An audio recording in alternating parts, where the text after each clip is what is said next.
Una vez, en un retiro que impartía yo, una mujer se acercó al micrófono y dijo: siento una rabia inmensa dentro de mí. Aún estando aquí, en este retiro, donde nadie me molesta ni me desafía, siento mucha rabia.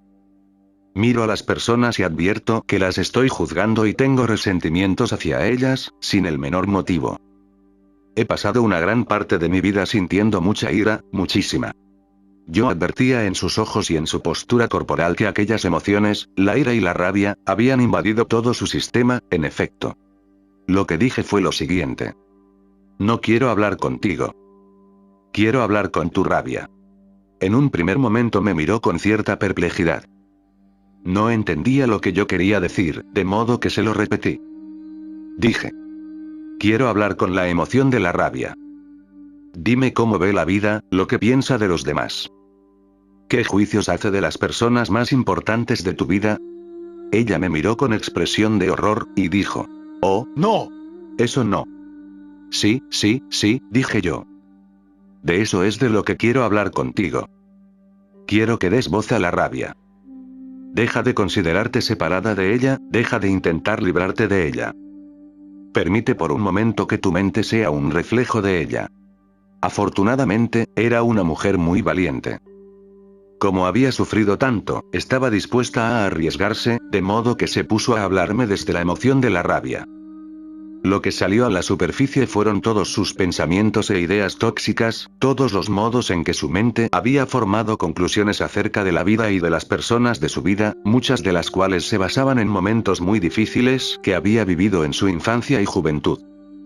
Mientras yo la alentaba a seguir, diciéndole sí. Y cuéntame más. Y sigue contando. Ella se iba animando más a dejar hablar a aquella voz de la rabia.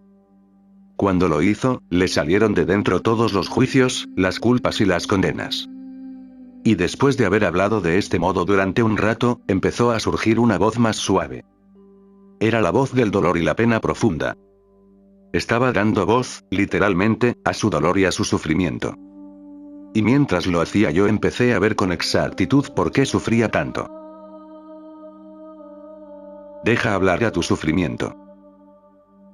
Nuestro sufrimiento tiene dos componentes.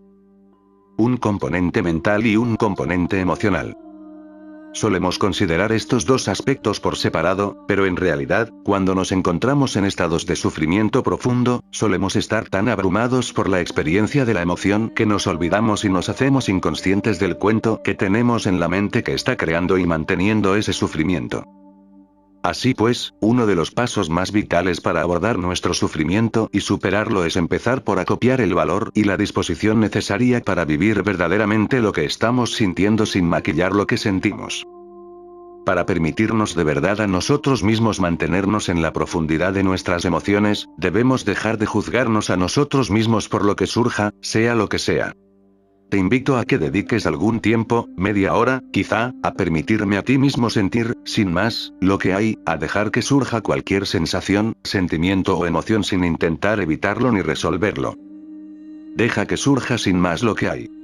Entra en contacto con su sensación cinestésica, con cómo son esas experiencias cuando tú no estás intentando expulsarlas o explicarlas.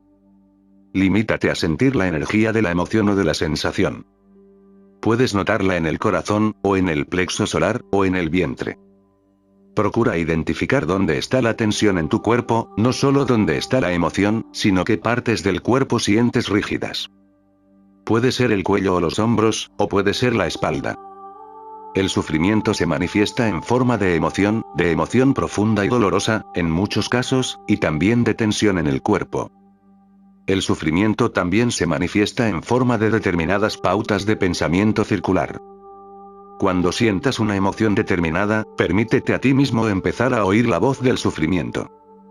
Esto no puedes hacerlo quedándote fuera del sufrimiento, intentando explicarlo o resolverlo, debes hundirte de verdad en el dolor, incluso relajarte en él para dejar hablar al sufrimiento. Muchas personas nos resistimos a hacer esto, porque, cuando el sufrimiento habla, suele hablar con una voz muy terrible. Puede ser francamente maligna.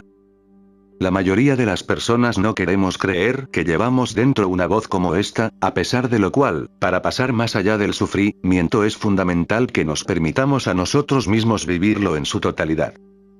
Es importante que abramos todas las emociones y todos los pensamientos para llegar a vivir plenamente lo que hay allí. Cuando adviertas dentro de ti algún dolor emocional, deja que te hable tu mente dentro de tu cabeza. O hasta puedes hablar en voz alta. Yo suelo recomendar a la gente que ponga por escrito lo que dice la voz de su sufrimiento. Procura condensarlo todo lo que puedas, de manera que cada frase contenga una idea por sí misma. Por ejemplo, la voz del sufrimiento puede decir algo así como odio el mundo. El mundo no es justo nunca. Jamás he conseguido lo que quería. Mi madre no me dio nunca el amor que me hacía falta. Etcétera. En muchos casos, si te lo guardas todo en la cabeza, no hace más que convertirse en un gran embrollo. Así pues, el primer paso para soltar este embrollo es decir en voz alta o escribir lo que dicen estas voces del sufrimiento. Lo que estás buscando ahora es el modo en que tu sufrimiento, el modo en que la emoción concreta que estás viviendo ahora, ve verdaderamente tu vida, ve lo que pasó y ve lo que está pasando ahora. Para ello, tienes que entrar en contacto con el cuento de tu sufrimiento. Si mantenemos nuestro sufrimiento, es por medio de estos cuentos, por eso tenemos que decir en voz alta estos cuentos o recogerlos por escrito, aunque los relatos parezcan intolerables por lo cargados que están de juicios de valor, de culpas o de condenas. Si permitimos que estos cuentos vivan soterrados, en la mente inconsciente, se seguirán regenerando todas las emociones dolorosas. Tómate ahora un momento para dejar que una parte de tu sufrimiento cuente su cuento. En primer lugar, da nombre a la emoción, después, déjala hablar. ¿Qué piensa de ti esta emoción? ¿Qué piensa de los demás, de tus amigos, de tu familia? ¿Qué es lo que más odia? ¿Por qué aparece en un día determinado? ¿Qué hay debajo de estas emociones? Deja que tu sufrimiento cuente toda su historia. ¿Cómo mantenemos nuestro sufrimiento? Hace poco tiempo acudió a mí una mujer que se encontraba en un estado de desesperación profunda. Yo le pregunté, ¿cuánto tiempo ha estado contigo esta desesperación? Desde que yo recuerdo, o casi, respondió ella. Yo le pregunté, ¿cuándo empezó? ¿A qué edad recuerdas que esta desesperación pasó a ser de verdad una parte muy potente y poderosa de tu experiencia?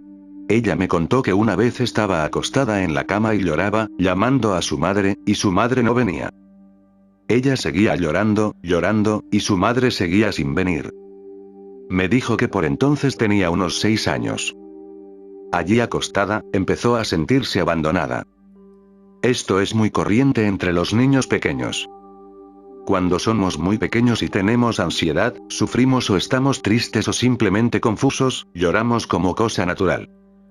En muchos casos, si no se nos cubren nuestras necesidades emocionales, llegamos a determinadas conclusiones respecto de la vida, nos creamos pequeños cuentos en la cabeza sin saberlo siquiera. Puede tratarse de un cuento del tipo de mi madre me odia. No le importo. Yo no recibo nunca lo que quiero de verdad. Naturalmente, parecen muy verdaderos en el momento, como pasa con todos los cuentos. Cuando yo hablé con aquella mujer concreta, su cuento era que la habían abandonado y que su madre no le había dado nunca lo que ella necesitaba de verdad. Así que la animé a que contara todo el cuento, y cuando hubo terminado, le dije: muy bien. Ahora que has contado el cuento, ahora que te has puesto en contacto con la voz de tu sufrimiento, vamos a emplear la voz de tu sufrimiento para liberarte. De modo que le pedí que hiciera memoria y se replanteara de verdad la primera conclusión que había forjado su mente acerca de aquel hecho. Me abandonaron cuando más necesitaba yo a mi madre. Le pedí que se repitiera aquel cuento. Le dije: en este mismo momento, cuéntate ese cuento y observa cómo te sientes. Ella se contó a sí misma el cuento. Me abandonaron cuando más necesitaba yo a mi madre. ¿Qué pasa dentro de ti? Le pregunté yo. ¿Qué sientes cuando te cuentas ese cuento? Desesperación y tristeza, me dijo. De modo que volvimos a repetirlo. Ahora, cuéntate el mismo cuento y repítelo varias veces, le dije. Lo hacía para que su cuerpo y su mente pudieran empezar a asociar el hecho de que era esta conclusión que tenía ella en la mente lo que mantenía aquella vivencia tan potente y poderosa. Cuando se hubo contado el cuento un par de veces más, le hice una pregunta que ella no se esperaba. ¿Este cuento de lo que pasó es cierto en realidad? ¿Es verdaderamente exacta tu conclusión? ¿Sí? fue su primera respuesta. Me abandonaron, y yo necesitaba a mi madre, y nunca me dieron lo que necesitaba. Volví a preguntarle. ¿Qué pasa cuando te cuentas este cuento y lo crees? Bueno, dijo ella, vuelvo a sentir la desesperación. Vuelvo a sentir el abandono. Siento una tristeza grande, muy grande. Está bien. De acuerdo. Recuerda ese hecho, dije yo, porque tampoco queremos negar lo sucedido, no intentamos fingir que no pasó lo que pasó. Añadí entonces. Lo que quiero que hagas es ver si eres capaz de recordar aquel hecho, pero sin contarte a ti misma ningún cuento sobre el mismo durante un momento. No llegues a ninguna conclusión sobre tu madre, ni sobre la vida, ni sobre el abandono, ni sobre nada. Limítate a vivirlo sin palabras. Cuando ella cerró los ojos, advertí que tenía un recuerdo de lo sucedido. Estaba repasando mentalmente aquel recuerdo, yo lo notaba por la postura de su rostro y de su cuerpo. Después, abrió los ojos y dijo. Cuando recuerdo lo que pasó, sin contarme ningún cuento, sin llegar a ninguna conclusión, sin echar culpas ni decirme a mí misma que no me dieron lo que necesitaba, la verdad es que me siento mejor. Pero ¿sabes? Es que mi cuento parece muy verdadero. No me dieron lo que necesitaba. Es verdad que me provocó tristeza. Desde entonces siento este dolor profundo. Yo volví a decirle. Vuelve a vivir el mismo recuerdo, pero absteniéndote del relato, absteniéndote de las conclusiones que ha forjado tu mente. No te juzgues a ti misma por forjarlas, limítate a ver si eres capaz de vivir el cuento sin ellas. Ella volvió a cerrar los ojos y se imaginó lo que había pasado, y después abrió los ojos de nuevo y yo dije. ¿Cómo es ahora esa experiencia, antes de que te cuentes a ti misma un cuento sobre ella? Ella me dijo. ¿Sabes? Ahora no es más que un recuerdo. Solamente es una cosa que pasó, pero no me desencadena ningún sentimiento. Fue en ese momento cuando ella empezó a comprender aquel vínculo que existía entre su mente y su cuerpo, entre su vida emocional y su vida del pensamiento. Empezó a ver cómo actúan juntos el pensamiento y el sentimiento para crear sufrimiento, empezó a hacerse cargo de cómo funciona todo este fenómeno del sufrimiento. Este dolor y este sufrimiento arraigados que se quedan con nosotros durante muchos años, o incluso a lo largo de toda una vida, casi siempre se mantienen donde están en virtud de las conclusiones inconscientes que forjamos en el momento. Estos momentos se pueden producir cuando somos niños, o cuando caemos enfermos, o perdemos el trabajo, o rompemos con un ser querido, en cualquier situación en que vivimos tristeza, duelo o dolor profundos. Cuando eres capaz de aprender a separar, en esos momentos, la vivencia de las conclusiones que forja la mente, entonces empiezas a abrir dentro de ti un espacio donde puede salir la emoción, de tal manera que no tiene que repetirse una y otra vez. Tener una experiencia completa. Las emociones dolorosas tienden a regenerarse dentro de nuestros sistemas, momento a momento, mes a mes y año tras año. Si queremos cortar de raíz esta regeneración, debemos llegar a entender profundamente y a encamar lo que yo llamo la experiencia completa. Cuando nos encontramos ante una emoción difícil, solemos evitar la experiencia, ya sea reprimiéndola o exteriorizándola de manera impulsiva, en realidad no vivimos hasta el fondo lo que hay. A lo largo de muchos años hemos aprendido a hacer esto como modo de sobrellevar las emociones y los pensamientos desagradables que van fluyendo a través de nuestras vidas. Pero siempre que rehuimos y evitamos lo que hay, generamos sufrimiento futuro para nosotros mismos y, en muchos casos, también para los que nos rodean. Estas estrategias de defensa surgen en nuestras mentes como intento de explicar las cosas que nos pasan. Cuando vivimos emociones o sentimientos dolorosos, nuestra mente empieza inmediatamente, de manera frenética a veces, a contarse a sí misma un cuento para construir un marco que explique por qué nos sentimos como nos sentimos. Lo habitual es que, a medida que se va desarrollando este proceso, nos volvamos cada vez más inconscientes. Digo inconscientes en el sentido de que no llegamos a vivir de manera completamente plena y abierta lo que pasó. Nos contraemos y nos retraemos de la experiencia, lo cual, en realidad, es bastante normal. Nadie quiere sentirse mal, por eso parece natural contraerse y retraerse. Pero siempre que nos contraemos de una experiencia directa y que forjamos un cuento, nos hemos vuelto inconscientes. En cuanto nos volvemos inconscientes, la emoción que se produjo en esa ocasión, sea la que sea, quedará bloqueada en nuestro sistema. se quedará allí y se irá regenerando una y otra vez hasta que nosotros encontremos la capacidad de vivir esa emoción sin volvernos inconscientes de ningún modo. Cuando pido a las personas que me hablen desde la emoción, es para que puedan oír el cuento que contribuyó a que se volvieran inconscientes. Aunque nuestros cuentos acerca de lo que pasó puedan parecernos muy justificados, lo más importante que debemos recordar es que, en realidad, hacen que nos volvamos inconscientes y bloquean el sufrimiento en nuestros cuerpos. En realidad, lo que debemos hacer, por el contrario, es encontrar la capacidad de vivir lo que sentimos sin crear más pensamientos al respecto. Cuando empiezas a vivir un sentimiento difícil, ves que suele estar asociado a un recuerdo.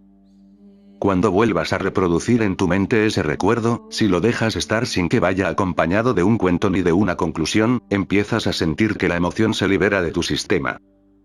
Puede que no sea así inmediatamente, de hecho, puede que la experiencia del sufrimiento llegue a hacerse incluso más intensa durante algún tiempo. Pero esto solo se debe a que ahora la estás viviendo de manera consciente, y no de una manera insensibilizada ni disociada. Estás adquiriendo una gran intimidad con la experiencia de tu sufrimiento momento a momento. Nuestros cuerpos están muy bien adaptados para purgarse del sufrimiento. Por ejemplo, cuando lloramos, nuestros cuerpos están intentando purificarnos expulsando las emociones dolorosas y tóxicas. Pero mientras que nuestro cuerpo suele intentar ayudarnos a dejar el sufrimiento, nuestra mente hace lo contrario. Nos retraumatiza con sus cuentos y con sus conclusiones. El desafío estriba en que cualesquiera conclusiones a las que hayamos llegado acerca de los momentos dolorosos de nuestras vidas nos parecerán muy justificadas, porque nuestras mentes son bastante inteligentes. Tendremos muchas pruebas que demostrarán cómo y por qué la versión de lo sucedido que da nuestra mente es exacta y verdadera. La próxima vez que empieces a sentir alguna emoción muy poderosa, intenta oír el punto de vista que creó tu mente acerca de ella, sin juicios de valor, sin titubeos y sin negaciones. Quizá te convenga recogerlo por escrito, de lo contrario, puede parecer demasiado caótico. Una vez que hayas puesto en contacto con el cuento, o con la visión o con la conclusión que subyace detrás de una emoción determinada, puedes invitarte a ti mismo a vivir esa misma experiencia sin el cuento. No te preocupes, el cuento seguirá allí si quieres volver a él. A base de indagar de esta manera, tu cuerpo empieza a sentir la diferencia entre una emoción en bruto, pura, y una emoción que es vieja, que está muy arraigada y que se mantiene por medio de un cuento. Dejar nuestra resistencia a lo que hay. Hace algunos años conocí a un caballero que me habló de una emoción dolorosa que estaba viviendo.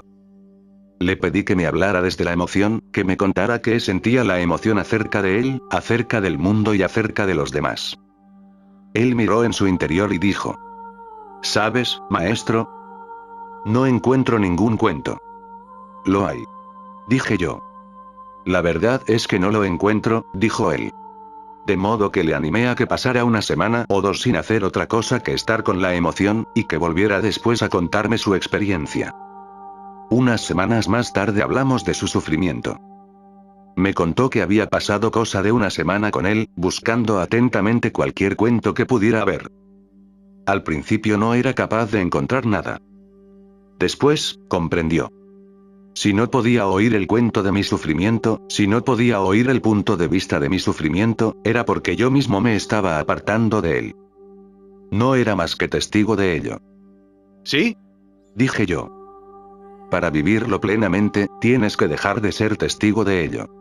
Lo que pudo ver fue que, cuando hubo dejado de estar como testigo, el cuento empezó a salir, y él lo dejó fluir sin más.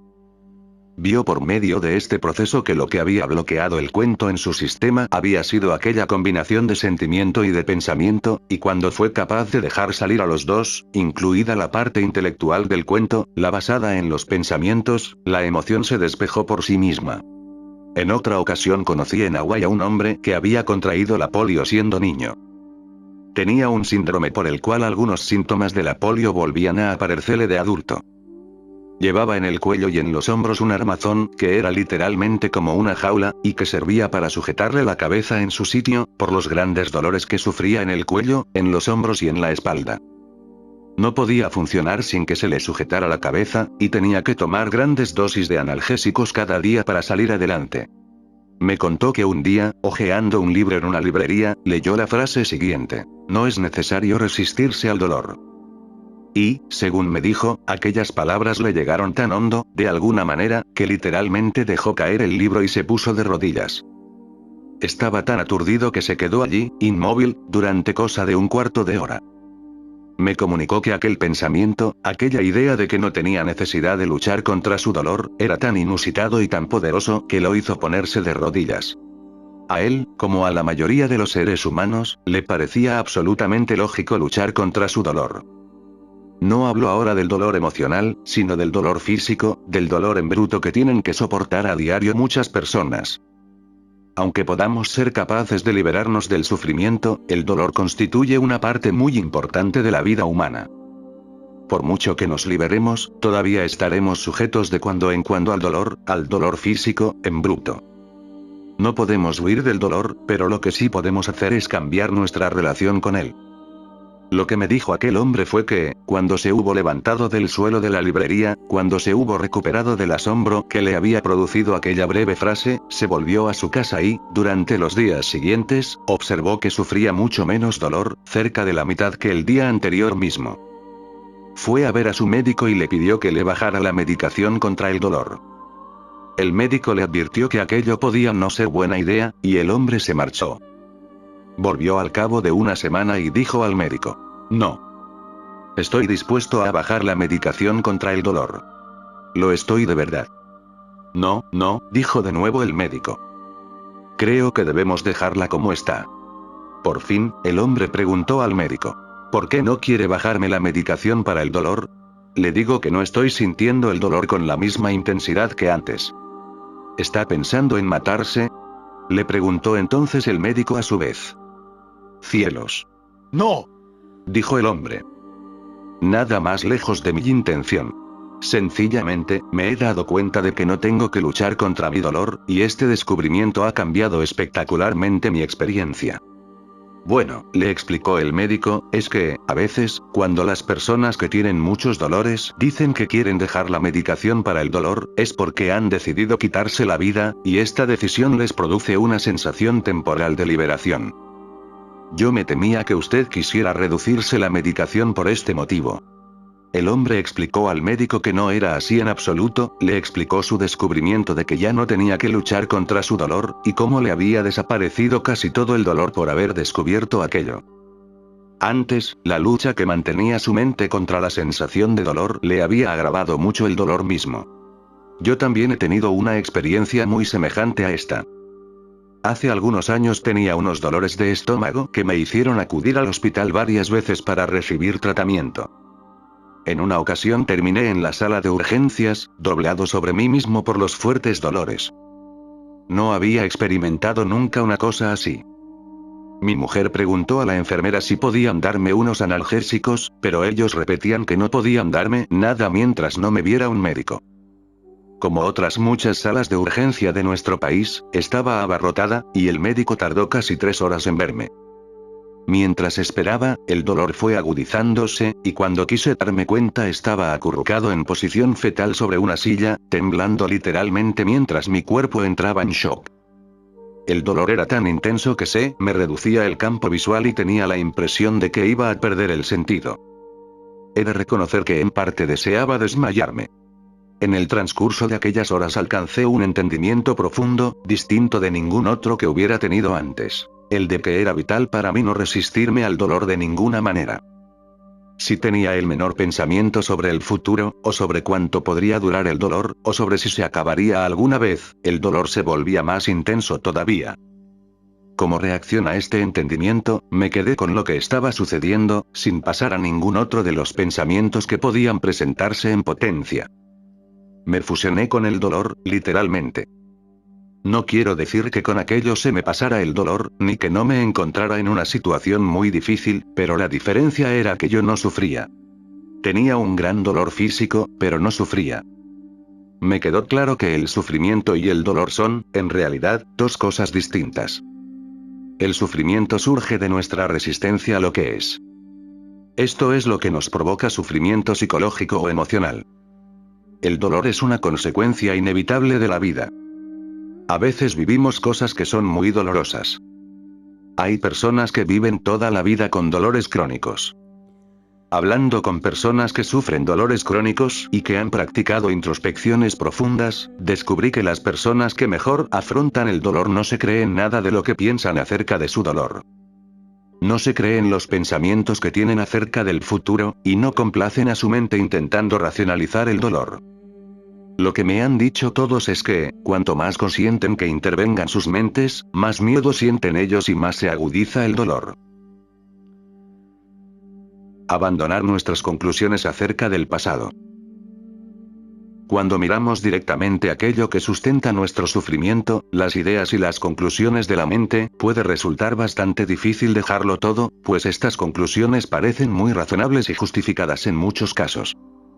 De hecho, casi sería insultante sugerir que no son verdaderas. Hablé con una mujer que me contó una historia acerca de su infancia, y me dijo: mi madre debería haber sido más buena conmigo. Yo le pregunté: ¿es eso verdaderamente cierto? Y ella me miró como si estuviera loco. Claro que es verdaderamente cierto. Dijo. Los padres deben tratar a sus hijos con bondad. Todo el mundo lo sabe. Ya sé que esa es la conclusión que aceptamos, dije yo, pero ¿es verdaderamente cierto? ¿Es verdad que los padres deben tratar a sus hijos con bondad? La expresión de su rostro me indicaba que ella no era capaz de figurarse por qué le preguntaba aquello que a ella le resultaba tan evidente. Dije a continuación: entiendo que tratar a los hijos con bondad es cierto para ti, es lo que valoras, pero, evidentemente, no era la verdad para tus padres, pues no era lo que hicieron. Cuando discutimos con lo que fue, el único que va a sufrir somos nosotros mismos. El motivo de la discusión no importa. Tampoco importa lo justificada que esté nuestra resistencia. Cuando nos ponemos a mirar a fondo lo que hace nuestra mente, vemos que nuestras conclusiones y justificaciones de nuestro propio sufrimiento son lo que hace que prosiga el sufrimiento mismo. El trabajo con esta mujer en concreto me llevó cierto tiempo, y tuve que invitarla a que viera que, cuando se contaba a sí misma el cuento de que los padres deben tratar a sus hijos con bondad, el cuerpo se le ponía más tenso y contraído, y ella sentía un dolor emocional más profundo, e incluso trauma en el corazón. Como paso siguiente, la invité a que tuviera un recuerdo de sus padres, pero sin llegar a ninguna conclusión. Vi que se ponía a pensar y que regresaba al pasado, y mientras ella tenía un recuerdo de algunas de las cosas que le provocaban tanto dolor, yo le pregunté: ¿cómo te sientes cuando no te dices nada a ti misma acerca de cómo deberían haber sido tus padres? Ella respondió: bueno, es tolerable. La verdad es que me siento mucho mejor. Pero añadió enseguida: pero es verdad. Los padres no deben tratar mal a sus hijos. ¿Lo sabes de verdad? Repuse yo. ¿Sabes verdaderamente que eso es cierto? Nosotros pensamos que es cierto, creemos que es cierto, puede que sea para ti un valor sagrado, pero cuando imponemos al pasado nuestros valores del presente, estamos condenados a sufrir. La verdad es que tus padres no te trataron bien. Lo verdadero es eso. Eso es lo que pasó. Te hicieron daño, y ese daño es verdadero. Ese sentimiento es verdadero. Esa emoción es muy verdadera. Lo que tú te dices a ti misma sobre lo que pasó y sobre lo que deberían o no deberían hacer las personas, eso no será nunca tan verdadero como lo que sucedió en realidad. Para muchas personas, este es un salto muy grande, porque la sociedad, la escuela, nuestros amigos y nuestra cultura nos enseñan que determinados cuentos y conclusiones acerca de la vida están dotados de una realidad objetiva. Pero la verdad es que los padres a veces se portan mal, y que los hijos a veces se portan mal. Tus amigos se portan mal a veces, y estoy seguro de que ha habido veces que no te has portado bien con tus amigos. Puede que hayas vivido sufrimientos muy reales, pero, si a estos les añadimos encima lo que creemos que debería ser o que no debería ser, esta postura mental bloquea literalmente en nuestros sistemas la emoción dolorosa. Así pues, aunque nos resulte muy difícil ver esto, por lo mucho que se opone a nuestra manera de pensar, es absolutamente necesario verlo si queremos poner fin de verdad al sufrimiento. No quiero decir que debas reprimir de ninguna manera lo que sucedió en el pasado, ni que debas fingir que no te hizo un daño inmenso.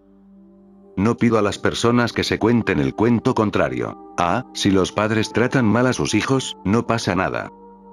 Lo único que te pido es que te quedes con lo que ha sido y con lo que es, ahora. ¿Cómo te sientes ahora mismo? Observa cómo son las cosas cuando puedes sentir todo lo que hay, sin decirte a ti mismo nada acerca de ello. En algunas ocasiones, la sensación se puede volver más vivida temporalmente. Hasta puede herir más hondo todavía cuando la emoción empieza a purgarse de tu sistema. Cuando te vas volviendo más consciente, tu sufrimiento emocional se puede volver mayor todavía durante cierto tiempo. Es como si te estuvieras descongelando, saliendo de un entumecimiento mental y emocional. Pero esta descongelación es absolutamente fundamental, pues, si no nos purgamos de todos los cuentos que sustentan nuestro sufrimiento, no llegaremos nunca a sentir la libertad y la paz de relacionarnos con la vida desde la perspectiva de la verdad. Cuando te hagas una idea de los muchos modos en que nuestros pensamientos y nuestros cuentos nos mantienen sumidos en el sufrimiento, empezarás a acceder verdaderamente a algo que tiene una importancia mucho mayor. Es algo que puedes aplicar para ampliar tu visión de la vida. De cualquier manera en que hacemos de la vida un constructo, de cualquier manera en que llegamos mentalmente a conclusiones sobre lo que es, o sobre lo que fue o sobre lo que será, estamos reduciendo nuestra experiencia de la vida. Todas estas son las formas que adopta nuestra discusión con lo que es. Cada vez que discutes con lo que fue, con lo que es o con lo que será, limitas tu capacidad para vivir la vastedad de quien eres. Esto es inevitable. No importa lo que pasó, ni lo cruel que fue una persona, ni lo injusta que fue una cosa. Puede que todas esas cosas lo fueran, en efecto, y que el dolor haya sido muy profundo y muy real, pero cuando oponemos una resistencia mental, cuando decimos que algo debería o que no debería haber pasado, entonces estamos discutiendo con lo que pasó o con lo que está pasando. Cuando discutimos con la vida siempre perdemos, y gana el sufrimiento. Vive este momento como libre de sufrimiento. Observa cómo se siente tu cuerpo cuando tu mente discute con lo que es. Observa el cambio emocional que se produce y lo que pasa cuando empiezas a abrir la mente, aunque solo sea un poco, y aceptas la posibilidad, solo la posibilidad, de que tus conclusiones sobre un hecho de la vida, tus juicios sobre él, quizá no sean en realidad tan ciertos como crees. Verás que, con solo tener en la mente esa posibilidad, tu entorno emocional empieza a cambiar. Empezarás a sentir más el momento presente, y la liberación del sufrimiento consiste en eso. Cuando entras en el presente, empiezas a vivir un momento que en realidad está libre del sufrimiento. Si entras en él sin palabras, con el corazón abierto, consintiéndote a ti mismo sentir lo que hay, sea lo que sea, descubres que llevas en el bolsillo la llave para dejar el sufrimiento. No es raro sentir miedo cuando empiezas a hacerte presente, aquí y ahora. ¡Ay! ¿Cómo puedo estar aquí y ahora, tan desnudo, tan abierto? ¿Qué me va a pasar? ¿Me haré daño si estoy plenamente aquí y ahora? Surgirán preguntas de este tipo. Pueden desvelarse miedos parecidos, de modo que hace falta valor. Hace falta alguna disposición a sentir lo que hay, aquí, ahora mismo. Si surge el miedo, déjalo surgir, sin más, y deja que se te purgue del cuerpo y de la mente. En tu disposición a hacer una pausa durante un momento de dificultad, a respirar unas cuantas veces y sintonizar con todo lo que hay aquí, puedes advertir que empieza a surgir una presencia reconfortante. Permitiéndote a ti mismo sentir y conocer esta presencia, puedes abrirte cada vez más a lo que se está revelando en este momento.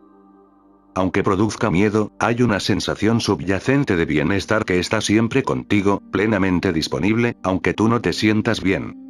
Mi maestra solía llamarlo el tú que no tiene dificultades, aunque tú estés teniendo dificultades. La primera vez que la oí hablar de aquel tú siempre presente, no entendí de qué estaba hablando, pero acabó por ejercer un gran impacto sobre mí. Me quedé con aquello, y pensaba, ¿qué será eso? ¿Qué es el yo que no tiene dificultades, aun cuando yo tenga dificultades? Porque, hasta entonces, yo pensaba que o bien estaba teniendo dificultades, o no las estaba teniendo. Era o lo uno o lo otro. Sin embargo, cuando tienes miedo, si te detienes de verdad y te abres, verás que el miedo sucede dentro de un espacio de impavidez, que la pena sucede dentro de una presencia reconfortante, que cuando tenemos la disposición a abrirnos de verdad y a vivir nuestra propia resistencia a esa apertura, vivimos un estado de tranquilidad y de relajación que subyace bajo todos nuestros traumas, bajo todo nuestro malestar. Al final, abrimos a este otro campo del ser, que es, literalmente, el primer anticipo de otro estado de la conciencia, es lo que nos permite ir más allá del sufrimiento. El sufrimiento forma parte integral del estado egoico de la conciencia, en el cual nos vemos a nosotros mismos como separados. Desde ese estado de la conciencia, todo momento doloroso de nuestra vida se interpretará de una manera que reforzará nuestro sentido de separación y de aislamiento. Por eso muchas personas se sienten cada vez más aisladas y más separadas al hacerse mayores en la vida. Desde el estado egoico de la conciencia, es fácil interpretar una gran parte de la vida como prueba de que verdaderamente estamos muy solos y de que en realidad no existe el fin completo del sufrimiento, o un alivio verdadero del mismo, cuando nos ceñimos a estos puntos de vista egoicos. Pero al renunciar a nuestra necesidad y a nuestro deseo de controlar, explicar y creer el modo en que nos hablan las mentes acerca de lo que fue y de lo que es, encontramos una capacidad de abrirnos a un estado nuevo de la conciencia. Inicialmente se vive solo como un estado de quietud, anticipo de una conciencia despierta en la que empieza a desvelarse una presencia. Si te permites a ti mismo relajarte en esta quietud, en este silencio, empiezas a ser testigo de cómo surge esta presencia. Al principio puede parecer una cosa sutil, pero lo que está pasando en realidad es que empiezas a acceder a un estado de la conciencia completamente nuevo y que es francamente inmenso. Al darle tu atención, al hacerte consciente de esta presencia y quietud interior, aún estando en plena actividad, te haces cada vez más disponible al alborear de esta vasta extensión donde puedes despertar de la creencia y de la experiencia de la separación. Te das cuenta de que tú mismo eres un pozo hondo de consciencia, una extensión interior que está siempre allí. Solo tienes que estar abierto a él. No intentes entender. Eso solo serviría para hacer más difíciles las cosas. No pienses en ello. Eso te llevaría a 1.000.000 de kilómetros de distancia. Limítate a detenerte y sentirlo. Detente por un momento, respira y empieza a advertir el tú que no tiene dificultades, la presencia y la quietud interior, el campo de la consciencia. Cada vez que tu mente intente alejarte contándote sus cuentos de por qué está justificado el sufrimiento, tú puedes optar por ver que no es cierto. Puedes empezar a ver que en realidad no hay ningún motivo justificado por el que debamos estar en guerra contra lo que es. No hay manera de ganar esta guerra. No hay manera de salir de ella hasta que vemos que todo es imaginario. Han pasado cosas muy difíciles, y puede que todavía ocurran más cosas difíciles, pero cuando salimos a su encuentro desde un estado de apertura nos damos cuenta, poco a poco, de que tenemos una capacidad cuya presencia desconocíamos. Empezamos a conocer al tú que no tiene dificultades, aunque tú estés teniendo dificultades. Llegamos a saber que hay una gran reserva de bienestar, incluso entre el duelo y las pérdidas increíbles.